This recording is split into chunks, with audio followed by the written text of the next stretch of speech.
Nakahibalo ka mo bala nga kalabanan sa mga nagkakomplikasyon sa kidney? Amo ang una, may diabetes o kunbalatian tugas ang mataas nga blood sugar. Ikaduha, bangod sa mataas nga blood pressure. Kag ikatatlo, ang mga mayara na gidgadaan sa problema sa ila sini nga kidney. Sunod sa nephrologist kasi Dr. Maria Remedios Tomas, halos 50% sa mga may kidney complication tugas ang diabetes.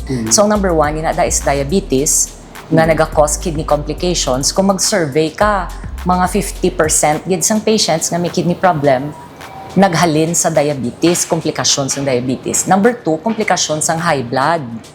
Kag ang third, amo na iyang sa kidney ginain nagtubo nga balatian, yes, nga ang tawag glomerulonephritis. Dapat tandaan nga sa sugod, ang tawo nga may diferensya sa kidney ang wala sa may ginabatsag nga simptoma. Gani, importante nga ikaw mismo magapa-screening pareho sa urine analysis kag creatinine nga blood test. Mga test nga barato lang man pero dako ang mabulig sa imo. Yes, so let's make that very clear. Wala ikaw batsagon. So ang yabi gid sinada, ang tawag namon sina is screening. Sa ron, why pa sang may ginpakita ang pasyente, why siya may ginabatsyag at the same time wala siya sang ginpakita ang abnormal sa sagwa sang lawas niya. Pangitaon na kung miyara siya sang komplikasyon or wala. So kahapos man lang sina, no, duwa ka paagi. Ang isa is urinalysis. Ang simple lang nga eksaminasyon sang ihi. Kabarato sina in many laboratories, wala na gani kalabot 100 pesos kag wala sakit kay manghihi ka lang. Para sa babae sigurado nang wala siya garegla. Okay. No? So urinalysis importante nga screening tool. Ikaduwa, creatinine nga blood test. Wala fasting, wala puasa. Any time of the day, pwede ka lang yakapakwa. And it's also not expensive. Mga ga-range siguro between 100 to 200 pesos. No? So those two simple things can already makahatag na impormasyon kung ang tao may kidney komplikasyon o wala. Kung ikaw na-diagnose nga may diabetes o kung may mataas nga blood pressure, kinahanglan gid sang follow-up sa doktor.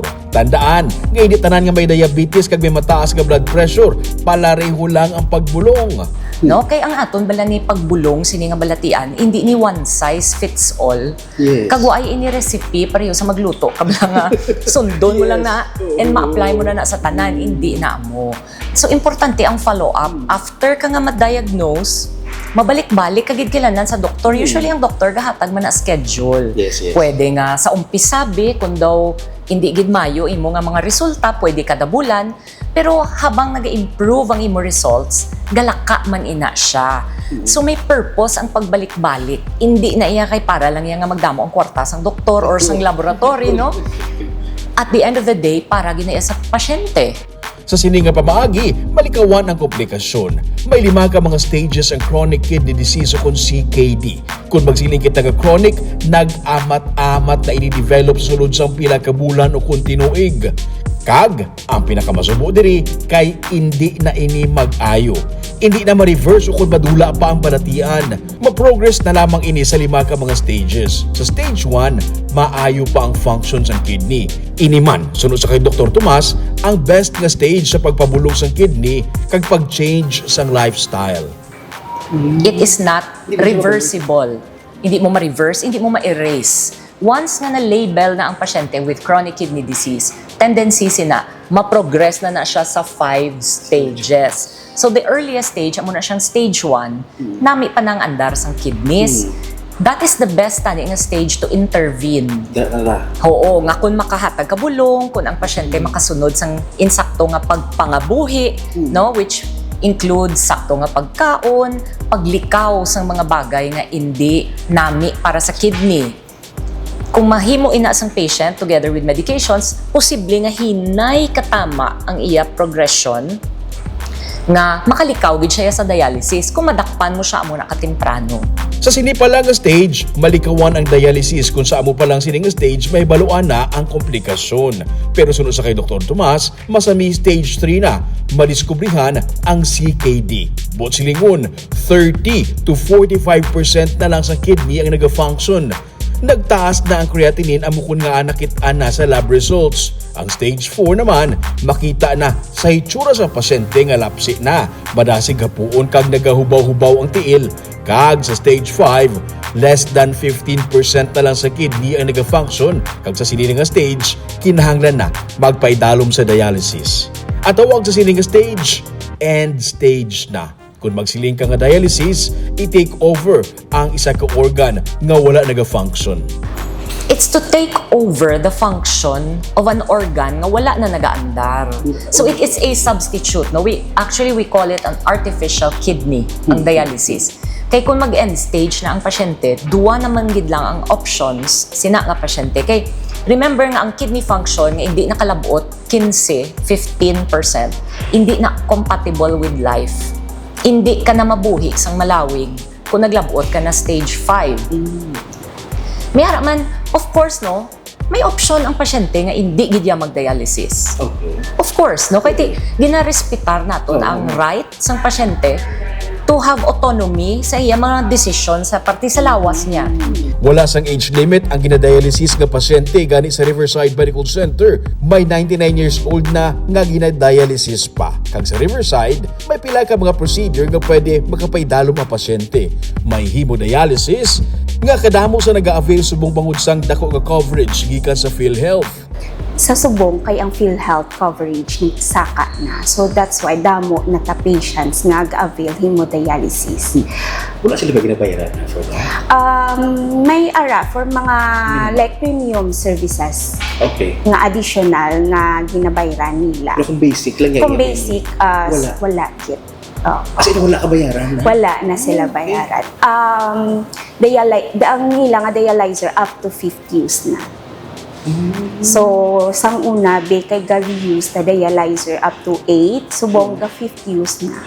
Okay. Amo na siyang filter filter. Amo na siya sala sa dugo. artificial Okay. kidney. So, hasta na 5th. Yes, hasta na lang siya 50.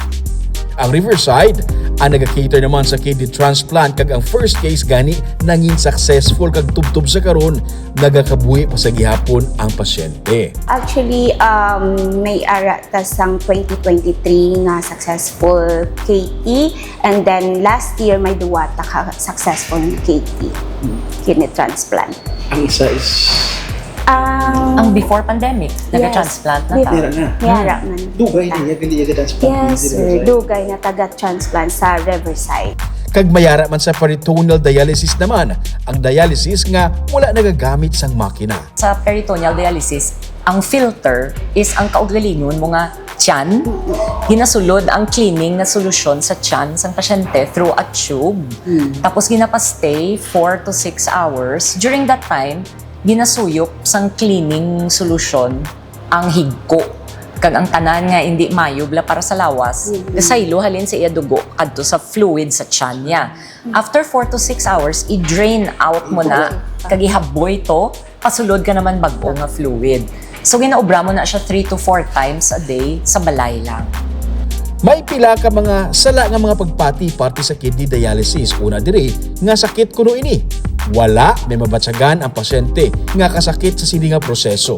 Ikaduha, ang nagapaidalom sa dialysis katapusan na.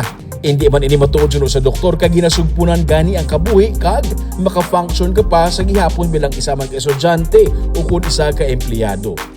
Ang dialysis subong libre na lang ang basic nga process bangod sa PhilHealth gani hindi matuod nga tuman ini kamahal. Pati gani ang pila ka mga laboratory test covered naman sa PhilHealth. Hindi man matuod nga kung gina-dialysis na, hindi ka na mapuslan pagkatapos kay iban gani kuno nila nga mga pasyente nagakasugatan ng Manila sa mga mall. Kag tandaan, ang healthy lifestyle sa gihapon ang yabi para hindi maglabot sa punto nga kinahanglan pa mag-kidney dialysis. So paano i-prevent? Abi mo bala ka basic healthy lifestyle. Healthy lifestyle. So may kita ginatawag nga 8 golden rules for kidney health. Naga-include na da nga kaon sang insakto. Likaw sang tamaan ka maasin, tamaan ka tamis. Kay remember, high blood and diabetes ang aton nga top 2 causes. So avoid too sweet, avoid too salty. Laban gyapon utan, tani, no, mga children listening. Please eat your vegetables, listen to your parents.